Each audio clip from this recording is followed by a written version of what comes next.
Ever feel like you're meant for more than just a 9 to 5? Like you could be out there making a real difference? Mm-hmm. Well, today we're diving deep into a career that's all about impact, becoming an employment program coordinator. Okay. And we're not just skimming the surface here. We've got RoleCatcher's insights. We're going to unpack the good, the bad, and the unexpected. What's interesting is when most people picture an employment program coordinator, they think of someone stuck behind a desk just drowning in paperwork. Right?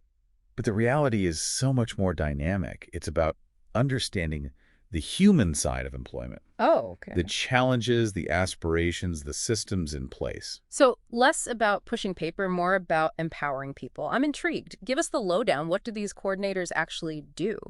They're the architects of change in the employment landscape. Okay. They research and develop programs, but it's not just some ivory tower situation. Hmm. They're analyzing real-time data, they're identifying trends in the job market, and they're figuring out what makes these programs truly effective. So they have their fingers on the pulse of the employment world, but it's not just about reacting to the present, is it? They're shaping the future too, right? Absolutely. They work with everyone, Mm. government agencies, nonprofits, even private companies, to influence policy and address the root causes of unemployment. They're not just finding people jobs, they're advocating for better job standards, better opportunities. Now that's what I call impact. But let's be real, no job is all sunshine and roses. What's the catch? What are some of the tougher aspects that RoleCatcher highlights? Honestly, it can be demanding. Yeah. You're dealing with complex social issues, often with limited resources, tight deadlines, a lot of navigating bureaucracy, managing expectations. It takes a special kind of resilience to thrive in this field. Yeah, that makes sense. You're not just dealing with spreadsheets, you're dealing with people's livelihoods. It's got to be rewarding, but also emotionally taxing. And that's reflected in RoleCatcher's findings. While the potential for stress and burnout is real, job satisfaction in this field is consistently high.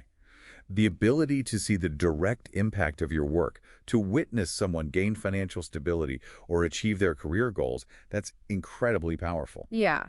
So we've established this isn't your average desk job. It's high stakes, it's rewarding, and it requires a very specific set of skills. But what exactly are those skills? What does it take to be a successful employment program coordinator? That's where RoleCatcher's data gets really interesting. They found that while a strong understanding of policy and economics is helpful, it's not the be-all and end-all. You don't need to be a policy wonk on day one. Okay, that's a relief. So what's more important than textbook knowledge? Think about the core of this role. You're connecting people with opportunities. You're working with job seekers who might be facing barriers, employers who have specific needs, and even government officials navigating complex policies. So it's as much about people skills as policy knowledge. Precisely. RoleCatcher highlights social perceptiveness as a key skill. Can you read a room? Can you adapt your communication style to different audiences? Can you build rapport and trust? These are essential qualities for an effective coordinator It sounds like you need to be part employment expert, part counselor, part diplomat. and part detective. Remember, these coordinators are analyzing data, identifying trends, solving complex problems. They need those critical thinking skills to develop programs that actually work. So it's a multifaceted role, to say the least. Now, RoleCatcher mentioned certifications earlier. How do those fit into the picture? They're like booster shots for your resume. Okay. For example, becoming a certified employment specialist, that's the CES we touched on earlier, can actually increase your earning potential right out of the gate. RoleCatcher's data shows that, on average, a CES certification can boost your starting salary by 15%. Wow. 15%. That's significant. What about those other certifications, the PHR and CLRP? Those delve into more specialized areas.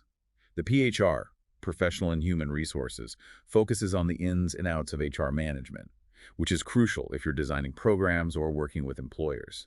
The CLRP, or Certified Labor Relations Professional, is more niche.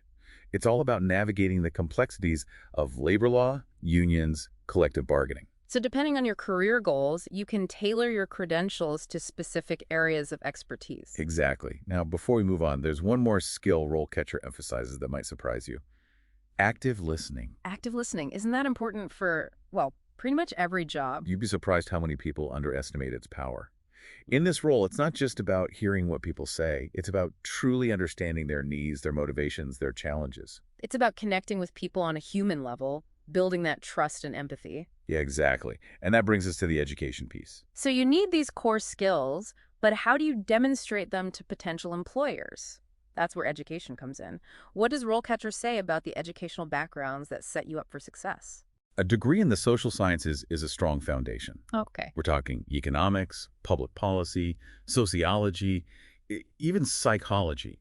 These fields give you that understanding of social systems, human behavior, policy analysis that's so relevant to this work. But it's not just about the social sciences, right? They mentioned business administration too. Right, because you might find yourself managing budgets, designing program evaluations, or even working with businesses to develop employment initiatives.